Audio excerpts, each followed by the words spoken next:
Hare Krishna once again, beautiful people. Welcome to the Soul Ashraya podcast, a somewhat weekly podcast where we are going to study our dear sweet Lord Krishna through prayer, shastra, and conversation. I am your host, Bhakti Jake, and I am joined with my friend and teacher and amazing devotee, world famous, world traveling devotee, Balaram Shakti Das. Oh my goodness. I should be like a I WWF was just gonna say, I announcer. feel like I'm entering a wrestling arena. Yeah, yeah. I got a folding chair over here too. Ah, Hare Krishna, bam. Oh man, You devotees on the hardcore scene take it to another level. we'll throw anything. We don't care. We love it. Yeah, seriously, right? So, you know, here we are post eclipse, and Why don't I just say I'm live yes, from I know. Philly, Yes, yeah. So, West, the name of Fairmount. That's right, Fairmount Bhakti House. all right, Yes, Philly. Love, yes, love Philly. I love that yeah, temple down there. I love that city. yeah. It's a fantastic place to be. I tell you what. Yeah. So Balaram, I guess second episode I've been here for. It is Paul and Sam's residence. Paulie is at work. Unfortunately, Sam is here tuning in with us in nice, the gallery, nice, so to speak. nice. Um, so we'll try to do the show tomorrow, so we can get Paul on. Yeah, We'll see if I messaged Raj. He's busy this morning, but we'll see if what time he's available tomorrow because I think we have all day yeah. ish. Yeah. So because I won't be available Sunday, I don't think. I'll be going to Krsna Village in Delaware. If you haven't been, it is worth the trip. Oh, another amazing place. You've been there? No, but I've You've just they yeah. make videos about these Oh, places. yeah. I looked up the other place that you were at for the last show over in Hungary, right? Oh yeah, yeah, yeah. I'm like, Yeah, where was I? yeah, I know. Globetrotter, globetrotting. Um, Yeah, jet set. We're gonna call you Jet Set Balaram. um, yeah, Christian Village. So they have a Sunday program midday. Excuse me. Legendary. Legendary. So much fun. Yeah. And I'll be going pretty much straight from there to the airport. Not straight, I guess I have some time, but yeah, and I'll be up in Rochester. Wow, you're even flying a plane into Rochester. Wow. I mean, coming in style, you know? I realized the other day, I was like, I should have just booked a train. What the hell? Traveling with all this baggage. Well, I do like trains, but I don't know. It's not that bad of a drive from Philly to Rochester, really. It's not that bad, but it is No, time it's five consuming. hours. You can make it in half a day, but it's still like you're missing out on half a day if you gotta do stuff, you know.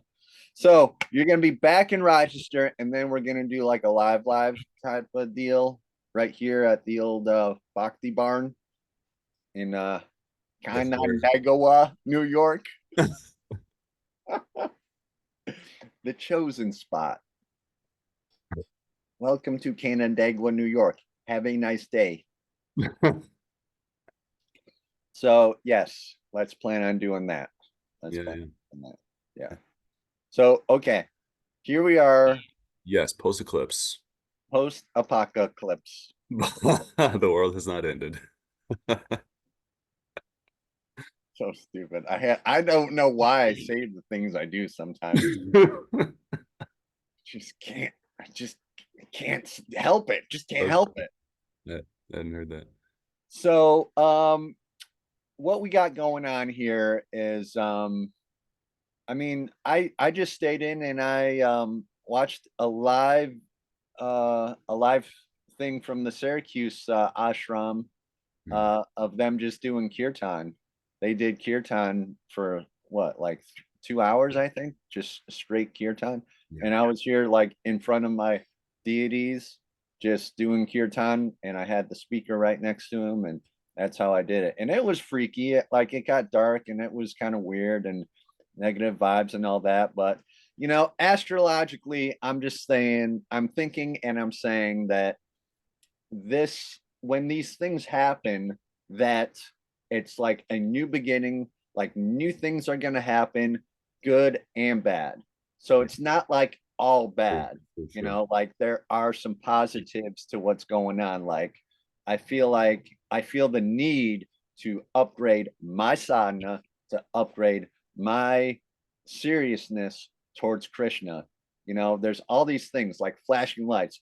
Oh wow, Bach did this, Bach did that. Oh wow, it's so cool, it's so cool. Well, okay, it's cool, but are you, as a devotee, are you getting something from this life, from this spiritual path? Or are you just doing it just to fit in? Are you doing it because you're bored, because you're lonely, for like a social engagement, or is Krishna actually reaching into your heart and your mind and like doing a work in your life? Sometimes we got to take losses, you know sometimes Krishna's taking, and he's also giving, you know but that's where I'm at. That I feel like that is what is happening.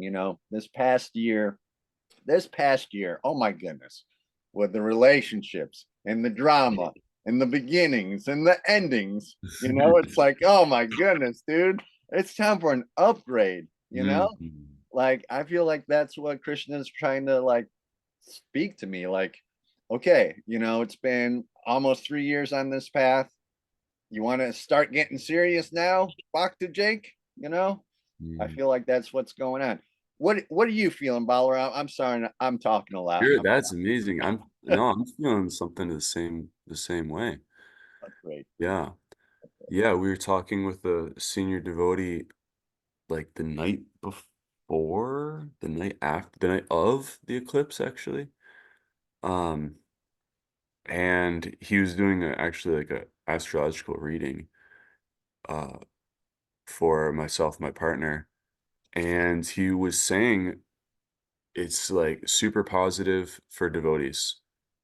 This eclipse, it's like a rebirth, he said, like dying of the old, right? And that's kind of the point. It's like, and um we didn't really do, I don't know, justice to that in the last show. And yeah, just like we're stressing a lot of the point, which are important points to be made, but it's got to be a balanced. Don't go outside. Don't do it. Don't look at the sun. It'll destroy you. It'll destroy everything. Yeah. Start throwing stuff.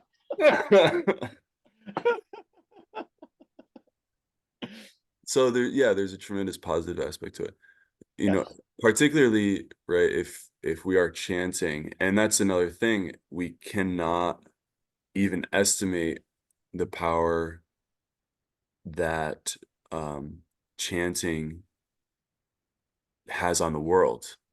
That there are those souls who are chanting. I was actually thinking about a experience I had yesterday. Yesterday, I was thinking about experience I had um, of being in a like a dark place.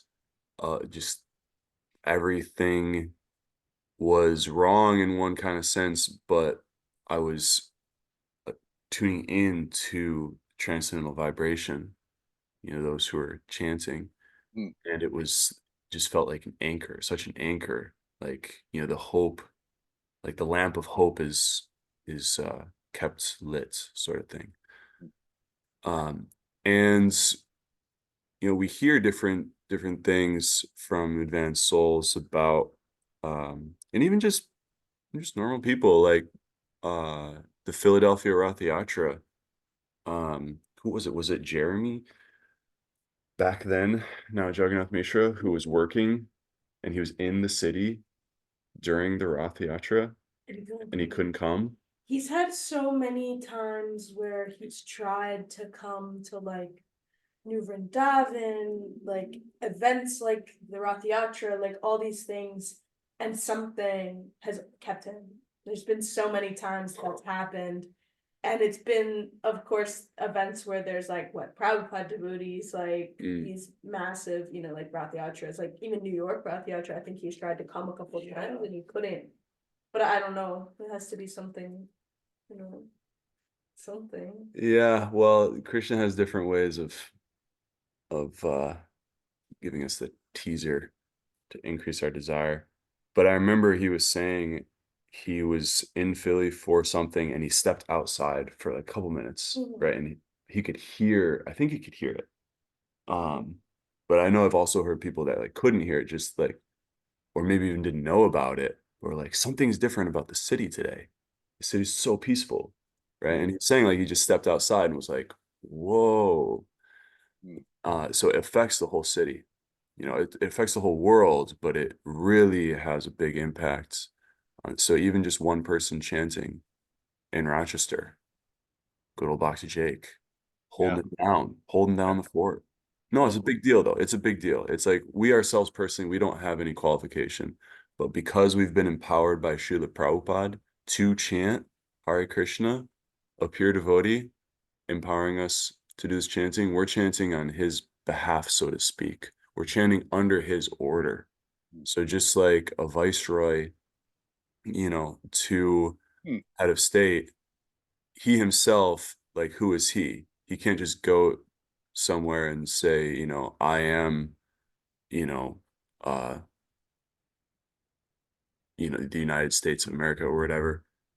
But because he's been empowered by the president, I don't know if we have viceroys, but you know what I mean? Well, we got delegates and diplomats and senators and Right, same people. deal. Yeah. They actually they directly represent the country, not like indirectly, like directly, right? It's a loose example, but it's one that we often give. You know, they've been delegated that authority, and so the authority to, you know, render direct service to Krishna and vibrate the holy name of God. You know, this is our movement really, is we're spreading the benediction moon, right? The rays of the benediction moon are spread simply by the chanting of this Hare Krishna Maha Mantra, right? So it's not on our own strength that we're chanting, and that's, you know, we can take shelter of that. But we also don't get in our own heads about it, like, you know, I'm all this, back to this, back to that. No, it's we have an opportunity to serve, and the more sincere you are, you know, the more that you can participate in that. And by participating, we get a direct taste of that spiritual life.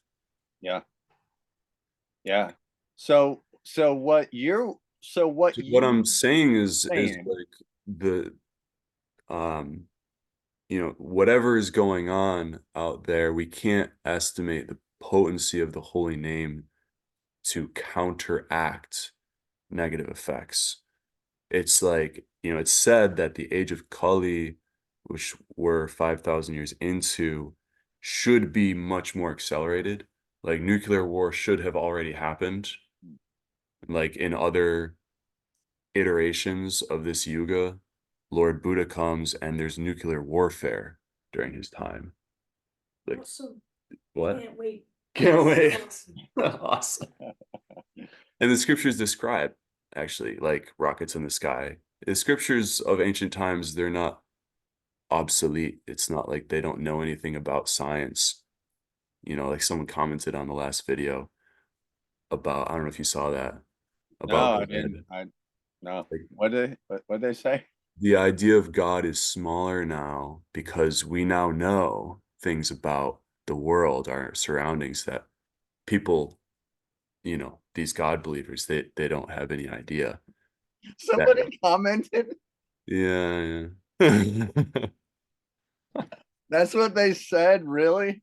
Oh my Effectively. goodness. It's silly because like Oh, just because you know things, like you can't, like if you're claiming that there's no God, then like you must know that, like you must know everything, right? Like I feel like Yeah, you have to know all the secrets of everything to know that there's no God. And people who are like so adamantly like, yeah, no, he's not there, like that's pretty audacious. yeah, Yeah. it's just such a bold statement, especially when we don't even know anything, like I don't know. Yeah. Yeah, the frog in the well, what can we even say? yeah. And anyway, there's so much that could be said on that. Where was I going with that though? I don't read comments anyway. You know, I mean, it's just like, hey, please leave a comment, but I'm not going to read it. Okay, well, we do read the comments. Why are you saying that, Jake? We want people to leave comments. Okay, I will read the comments. I will read the comments. Okay, thank you. Yes, leave a comment, like, subscribe, all that stuff on YouTube. Thank you. Jake is only interested in followers. So what's being revealed here? I am not. I am just interested in like getting the information out there by any means necessary. And like the system is just set up where it's like it is what it is, likes, views, followers, whatever, It is what it is. I just want this information to get out there, you know. Um I it's just so crazy like there isn't like 10 more different YouTubes, Maybe there is and they're just not like that popular, or like 10 more different variations of Facebook, or 10 more different variations of all these things. I just feel like there should be more stuff out there. So your dude over there, or I shouldn't say dude, I'm sorry. I should say your the guy was saying that there's going to be that we're coming into like a new kind of like a new thing, like a powerful sort of a thing going on, right? Because that's what I'm feeling for devotees. This eclipse from now on is going to be like it's like game on, like start getting serious, like start getting into it, start chanting every day. That's I guess that's where we're at. I guess that's where we're at right now. Yeah, well, let's see. I was making a couple points that Yeah. I don't now remember, which is unfortunate. Um, maybe they'll come back around. At least they'll come back around when I rewatch this. Yeah. But yeah, cutting back to that thread, he said it's like a renaissance, and this makes perfect sense. It's like if the point of like inauspiciousness, it's like if you're attached to your material life, material like the way that things are, then um how to say, like reversals in life, changes in the weather, changes in job opportunity, like all these things will have a big impact on you. There'll be a negative impact when things like this, catastrophic sort of things. And this is like a celestial catastrophe Mm. that in a sense, we're seeing. It's like a forest fire, but this is like a perfect analogy, because what happens after a forest fire? New life, like brand new life. So yeah, it's a metaphor. You can work with it however you want. um but yeah, one idea or one aspect of this is there's a lot more going on than you can just simply understand empirically. um Mm. Yeah. and that there is a reality to that bigger than what we're able to understand. That's just, if you don't accept that, then well, what can be said? You're going to meet death, and you will experience that there are forces greater than you, because they will tear you out of your gross physical body. They will force you out of it, and there's nothing you can do about that. It's like someone was claiming to be God to the devotees, and he was arguing with them and like making all these points, like, you can't prove there's someone higher than me. And then he had to go to the bathroom. And so he ran to the bathroom, and another devotee beat him there and like locked the door from the inside. And he's like, let me in, let me in. He's like, oh, why is that? I thought you were God. There's no force higher than you. Why are you being forced to go to the bathroom? And he's like, oh, well, yeah, so, admit that there's a force higher than you, and then we'll let you in. He's like, okay, I'm not God. So yeah, what do we actually know about anything? But we can, if we choose to, we can enter into a higher understanding. And so these events, reversals in our life, they're an opportunity to exercise our free will, to let go of our material attachments, of, yeah, holding on to our idea of how things ought to be. And that's the main thing that I see with people who say they don't believe in God, and even people that do say they believe in God. Same could be said. You're holding on. Just because you do or do not believe in God, it's like Thomas Merton. I'm reminded of his introduction to Prabhupada's Bhagavad Gita, which, if you haven't read, is phenomenal. Was saying that the fact that I'm turned on proves nothing. Turned on in the sense of how that phrase was used in the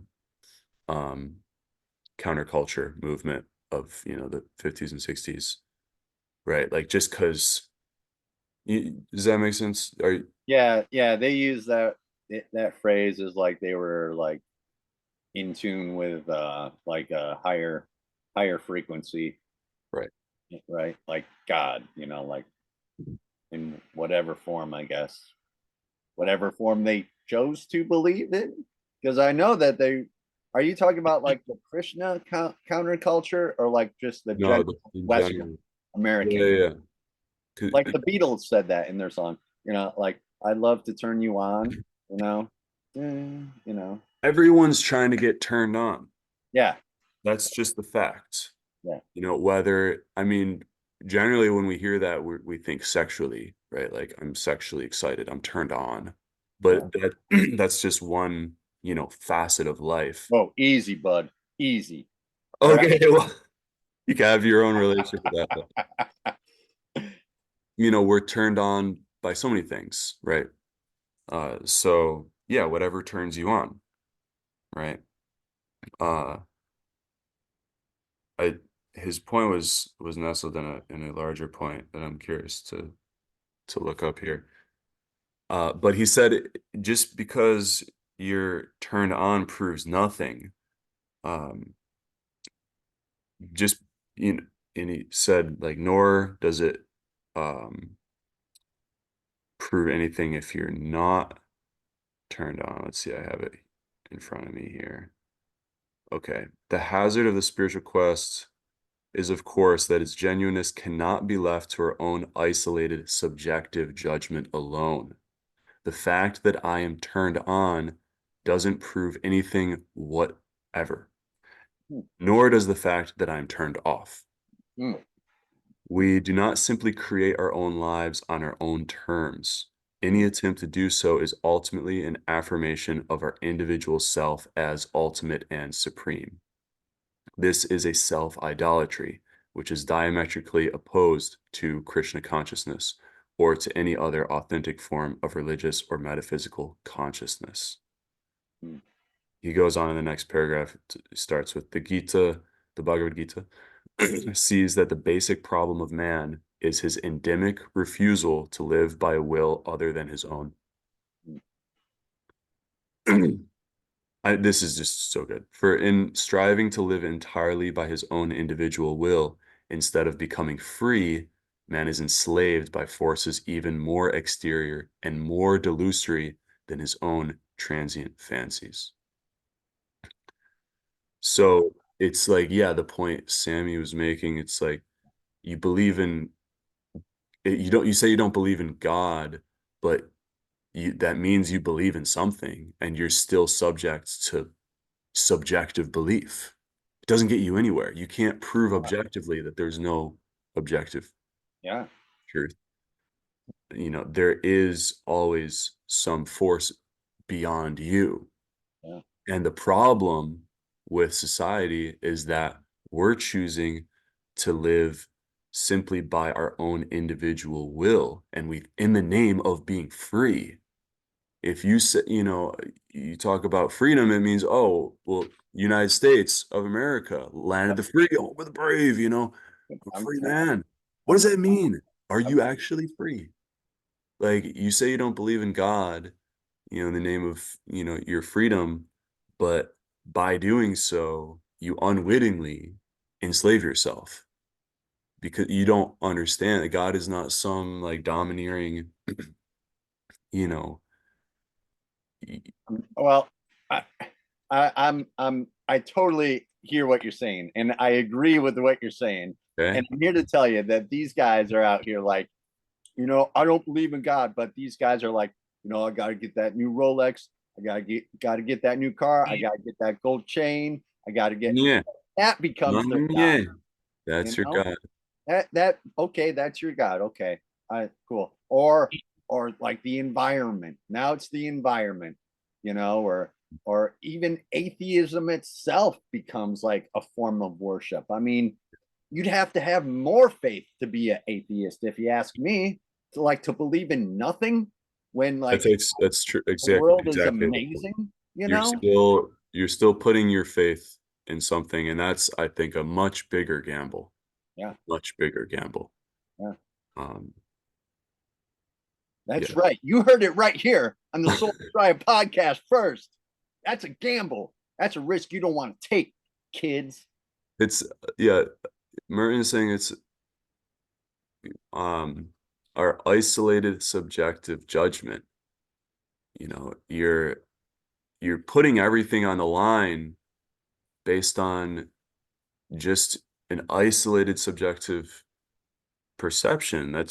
You can't come to any kind of truth. So the experience of God, it's because it can also go the same way, right? You're turned on, you've got some idea and it's really getting you fired up. What does that prove? That's again still a subjective experience.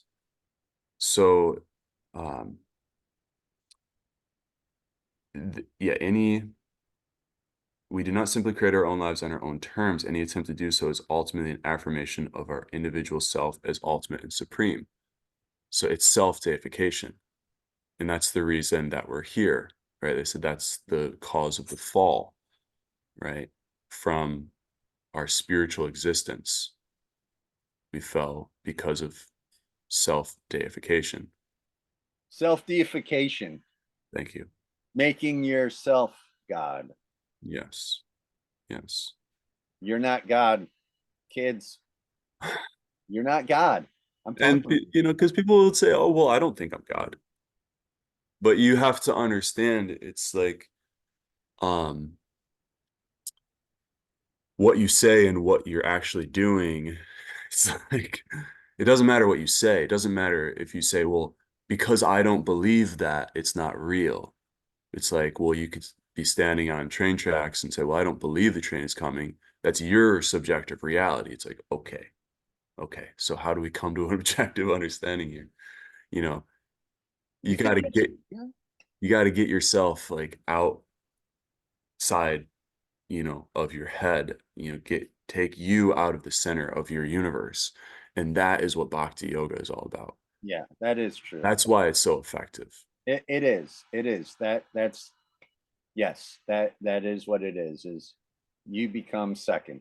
You're like second, third, fourth, fifth, sixth, you're like not the like center stage mainframe like super rock star hero guy anymore. You're Yeah. like a thug. You're dealing with Krsna now, you know? And why is that so amazing? You know, this is a tough point, even for devotees to understand, and like other religions as well. They be like, wait a minute, why do you want to be the servant? Okay, be the servant of God, but why do you want to be the servant of the servant of the servant of God? Like, why are you trying to make yourself lower and lower? We have to understand this is a material way of seeing spiritual life. You know, if that's your perspective, you're not really in spiritual life. You haven't really developed personalism, because spiritual life, reality, which we say is personalism, what does that mean? It means love. It means putting someone else in the center, taking yourself out of the center. And the more you remove yourself from the center by serving others, by putting more and more servants in front of you, the bigger your circle becomes. The more, what is that circle? Love. Your ability to love. You're putting more people in your sphere of love. Whereas if you say, I'm the center, you have no one. You have no one in your sphere of love, because you think you're loving yourself. But love means other, means beloved. Self-love, self-care, it's like, it's only effective to the degree that it facilitates you to love others, you know? And how do you love others? Like, welcome to the Hare Krishna movement. We become Dasan Das. We become the Yeah. servant of the servant. Yeah. Right? Yeah. That's it. That's it. So, do you think that it is fear that makes people atheistic and nihilistic and have voidism and just say, well, you know, I don't know what's true anymore, so I guess everything has its own truth, so I guess I'm, you know, Mm. Joe worker here out here, no, I don't believe in anything, you know, I only believe in a certain kind of truth while I'm doing my job here, da, da, da, da, da, you know. And it's like, dude, man, I'm trying to reach you, I'm trying to talk to these people and tell them like, dude, your life is going to be so much better if you just turn to God, just turn to Krishna, and just like, it's hard. But to get to the question, do you think it's Yeah. Well, Krishna speaks on this point in the Bhagavad Gita, chapter 4, verse 10, Vitaraga Bhaya Krodha, that it's three phases of atheism. There's three phases of atheism. The first is raga, material attachment. The second is bhaya, fear. And the third is krodha, anger. So it starts with material attachment. We don't believe in God because we believe more in the Rolex, right? We say, this is something substantive. You can't tell me this does not have substance. It's a watch. I don't have a watch, but this is something like it, you know, like this is real. Like I can hit you on the head, it'll break your skin open. Like it has substance, right? It tells the time, you know, and it attracts females. That is my goal, right? Or it inspires envy from other men, and it brings me higher. It brings me higher up the chain. And you're saying I should be lower. That's nonsense. Doesn't make any sense, you know, to me. So I put more faith in material things that, you know, I can increase my status with, yada, yada, yada, right? We all know the song and dance. And that becomes my God. Then Bhaya, fear, is eventually those things will be seen as superfluous, right? And we'll get fed up with material life. And we see just problems with material existence dealing with other people. And so, you yeah, know, Hare Krishnas say the ultimate reality is personal existence, that's the only thing that's absolutely eternal, is your personhood. and I say, to hell with people.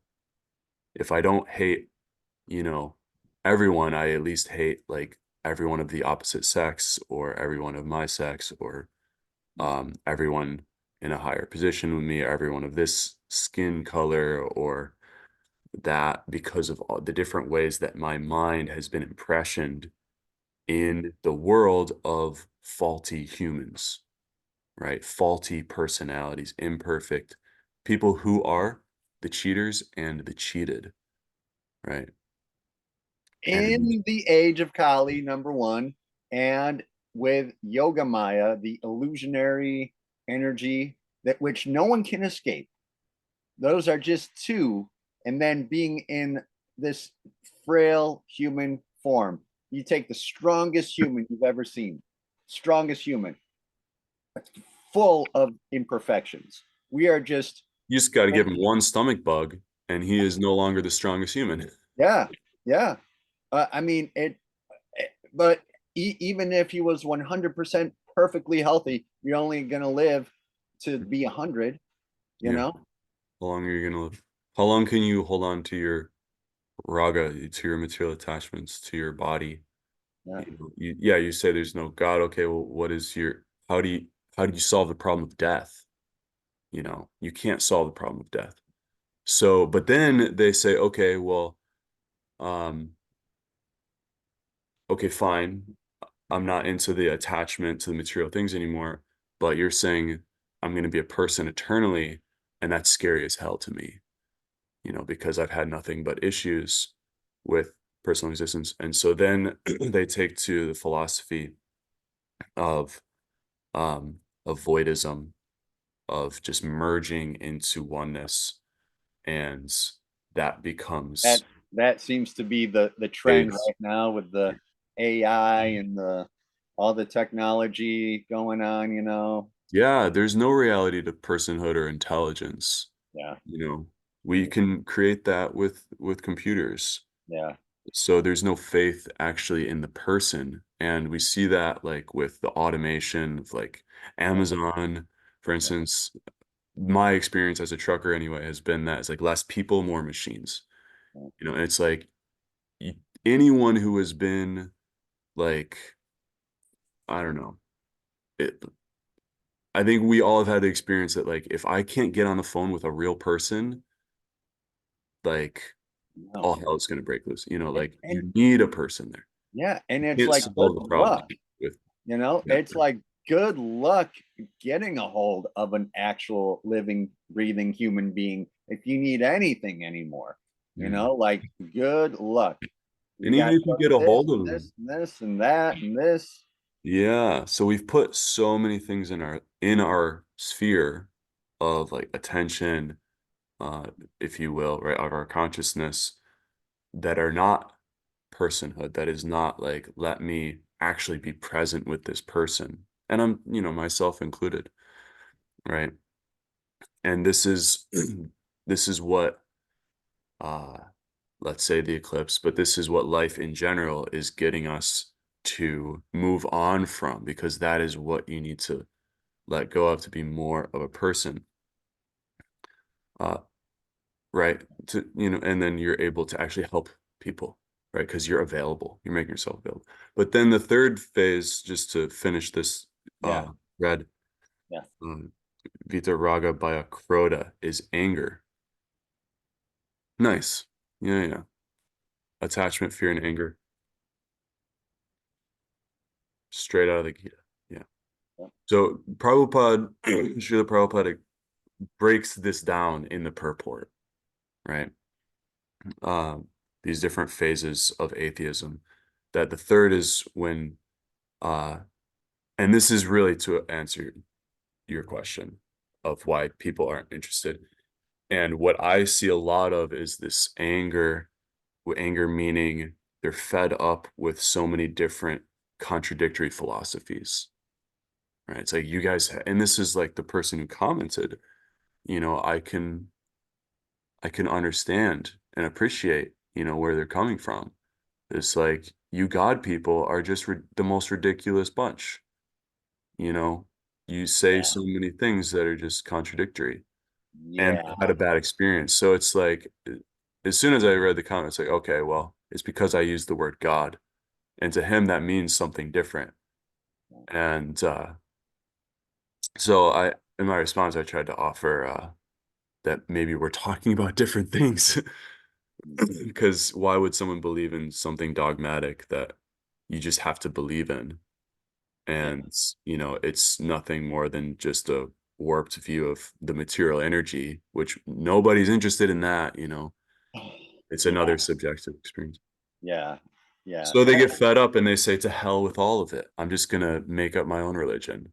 And they generally take to intoxicants, drop acid and smoke ganja, or just, drink alcohol and, do the normal, Yeah. thing. Yeah. Yeah. I mean, yeah. Man, Everyone's got their own truth. that is so true. Like when you're a perfectly honest person out there looking for answers, you know, and like maybe deep in your heart you you want to believe, but because of all the examples that you've seen in the last I mean, I could say 5 years, 10 years, 15 years, 20 years, in the last 100 years of the Yeah. church, of what the church is, especially recently. Like, dude, the the amount of documentaries coming out about like the Christian church, especially the Protestant Christian church, namely the Baptists, Southern Baptists, all these guys are mainline um, evangelicals, right? I mean, when you look at what's coming out about this stuff, it's like embarrassing. It is so embarrassing. There So was even one that came out about the Hare Krishnas.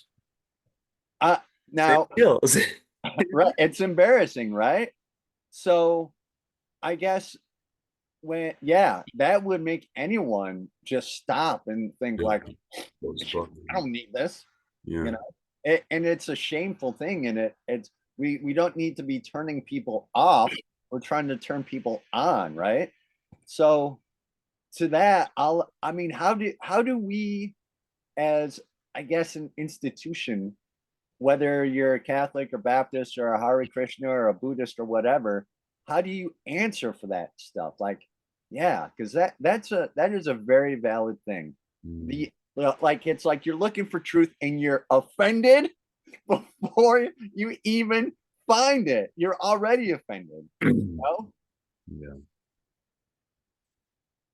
Yeah, well, one thing that we always tell people is, look, this institution is a hospital. It's not a sanctified castle, or, like, where everyone inside is pure. Everyone inside is trying to get well, and we had an episode on this, like, don't rely on the institution, Mm, right? Grow within it. mm, That is, so long as you think that the answer is going to be there in the institution, and you put the institution on a pedestal and subject it to all scrutiny, which it should be subject to scrutiny, but not in the way that affects how you walk your spiritual path, because that's between you and God. It's between you and Krishna. Like, no matter what is going on outside of you, in the world, definitely, right? But in the institution, particularly, uh, you have to, as Srila Prabhupada would say, prosecute your Krishna consciousness. You have to move forward with your spiritual life. You have to be the one to choose to put love as the standard in your heart, to serve others. An institution is a great place to do that, because there is a um, organized line of service, and you're able to associate with advanced personalities. This is the central reason why Srila Prabhupada started ISKCON. what does it stand for? International Society for Krishna Consciousness. It's a society. You associate in a society. So if you reject the institution on the basis of people there being, not fully representing what they're standing for, who are you going to associate instead with? People that are standing for all sorts of nonsense. Oh, well, at least they're not cheaters. Are you kidding me? Oh, yeah, they are cheaters. They will cheat you because it's the blind leading the blind. Okay, they're not pretending, perhaps, but they don't know that actually they are pretending. They don't know that they're actually trying to be God. At least in the institution, we're trying to cultivate the sincere, um, forthcomingness that we are trying to be God.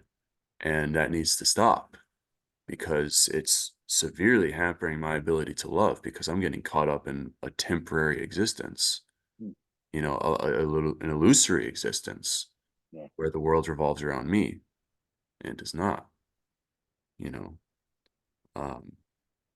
But anyway, hopefully that's helpful. It's like um you have to find the essence on your own, in yourself, in your relationship with Krishna, and choose your association carefully. If you're sincere, and it's kind of like, okay, well, are you trying to say if I'm not sincere because I'm not? Okay, well, we all need to cultivate sincerity. And when we are sincere, Mm. we'll have the opportunity. And then it's really on you. We all have the opportunity here to associate with Prabhupada's books. Yeah. Bhakti Jake and Balaram Shakti are instead choosing to associate with their own mind and not read Prabhupada's book in this episode. But Right. it would be nice to read 1 or 2 paragraphs, but we're out of time. Yeah, we are. I can't believe it went by so fast. It just zoomed right by. Well, we got the Bhagavad Gita though. We did get one verse out of the Bhagavad Gita. And that's right. That's definitely there. Eh? Where are we drawing all of this understanding from? Yes. This is the life of a Hare Krishna. He's not living under his own,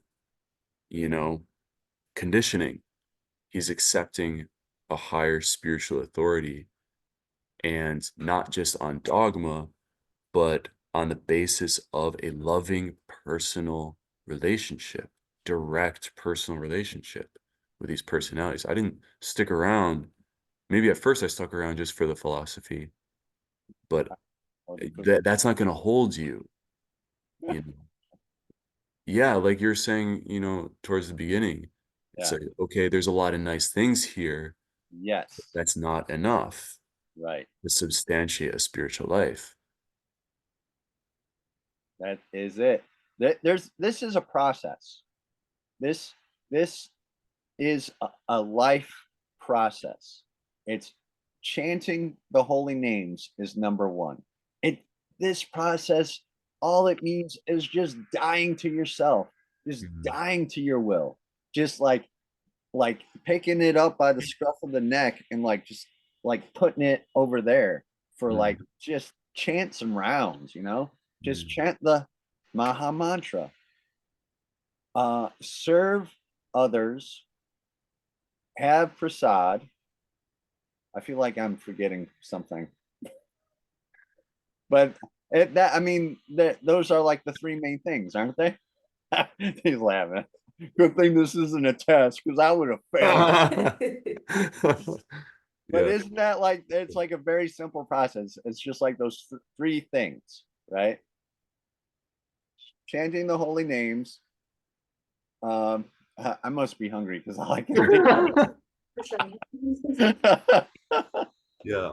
What is prasad? It's you offer to God and you accept everything is coming from him. Yes. And you're including him in that. Right. Yeah. There's a whole nother Kirtan. Isn't there? It's because we honor prasad. This was actually a very interesting point in a discussion earlier this week. Because we're talking about honoring our father and mother, and oh my god, it's just like a whole nother episode. Oh, really? Oh my god, it's a whole nother episode. But to be successful in life, you need blessings of superiors, right? Again, you can't be a self-made man. It doesn't exist.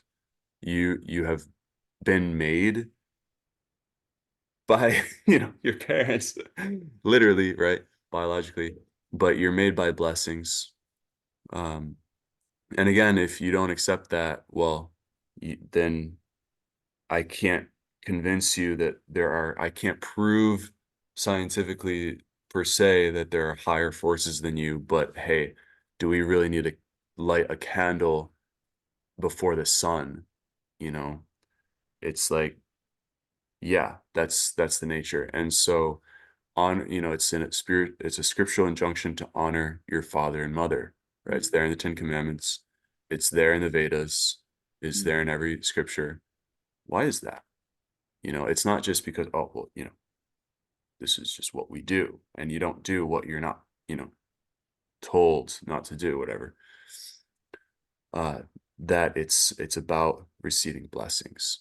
And so prasadam, as a spiritual practice of sanctifying food, is not, I mean, you can think that it's so many things, but it's meant to be a meditation, on this source of nourishment that's coming into you and tracing it to its source, that you don't just scarf the food down, you appreciate it, and you meditate on it as your nourishment, and you can receive so much more in that way. So yeah, we want to give ourselves to our ultimate authority, Krishna. We want to make our life beautiful in the eyes of our parents, right? Our spiritual authorities, by offering it to them in service, and then whatever the prasad means, whatever the mercy, that we receive thereafter, we accept that. And we don't try to be anywhere or anyone that we're not. It's like, okay, today I'm eating a handful of rice. Tomorrow I'm eating a pizza, whatever it is. Okay, this is my allotment. I've got this body. I'm not trying to be anyone that I'm not. I'm accepting it as the Lord's mercy. Yeah. So with this process is how we get closer and closer and closer to God. This is God consciousness or Krishna consciousness. And like the whole prasad thing has a lot to do with consciousness too. In fact, we should do an episode where we just talk about prasad is what we should do. Yeah. Yeah. So, but yes, we're right there. We're right there. You said that before when we've only been at 50 minutes. I'm pretty sure we started at 9:15. I'm just playing. We're definitely at time. 8:15 is 9:15 now. Okay. 9:14. But yeah. See. Trying to get a minute, huh? Oh my goodness. Yeah. Well, once again, we didn't get to the scripture, but we had a lot of fun. But we will get to the scripture soon, I'm sure. The Krishna book is what we will get to right here. So yeah, that's actually because we have 5 processes to give the textbook answer. Yes. Nam, devotee. Do you remember the acronym or the mnemonic rather? deity, devotee, nam, dam, bhagavatam. You could put that in different order, but there's an alliteration and they rhyme. Yeah. So deity, worshiping the deity, serving the devotee, associating with the devotee. Like, who are you associating with? Deity. Do you believe in a higher power? Are you putting that in the center of your life? Are you organizing your life around a central deity that is the supreme personality of Godhead and not some cult of personality of Rolexes and celebrities or yourself, right? Do you have a deity that isn't some fantasy? Devotee, are you associating with those who are also of that spiritual nature, who are approaching the Lord? Very important. Deity, devotee. Nam, chant the holy name. Associate directly with the name of God, the ultimate purifier, the source of all benedictions, of all beauty, of everything. Everything is there in the name. Nam, Dam, live in the holy Dam. Make your environment spiritual. Make your residence spiritual. Visit holy places where the great saints who are fully God realized have done so. And Bhagavatam, read from the Holy Scripture, namely Srimad Bhagavatam, the essence, the cream of the essence of all spiritual literature. Read the Word of God. Start your day doing that. Yeah. Right? Because that will give you spiritual intelligence with which you can move through the world. It's not just, read this book, yeah, whatever good we've been able to say, which, may or may not be so much here. Where does it come from? We're not just making stuff up. So we're putting these 5 things at the heart of our lifestyle. And that is our only success. That is our only success. That literally is our only success. That is our process, and that's just what we're trying to do. That's it. That's it. That's it. Thank you, Sammy, for that. All right, my friend. That is that for this show. This was still a very good show. I am feeling good in the solar eclipse new year that we're in now. Fresh start. Fresh start. Take whatever life throws at you as an opportunity to deepen. Yes. And don't play God if you gotta pee. You can't control your bowel movements. You need a higher power. Yes. Let's chant the holy names 3 times and then let these poor people go because they got lives they got to go live. Hare Krishna, Krishna Krishna, Hare Hare, Hare Rama, Rama Rama, Hare Hare, Hare Krishna, Krishna Krishna, Hare Hare, Hare Rama, Rama Rama, Hare Hare, Hare Krishna, Krishna Krishna, Hare Hare, Hare Rama, Rama Rama, Hare Hare. All right. Thank you so much for watching. Like, click, subscribe, all those great things. We will see you next time. Please here. comment. And comment.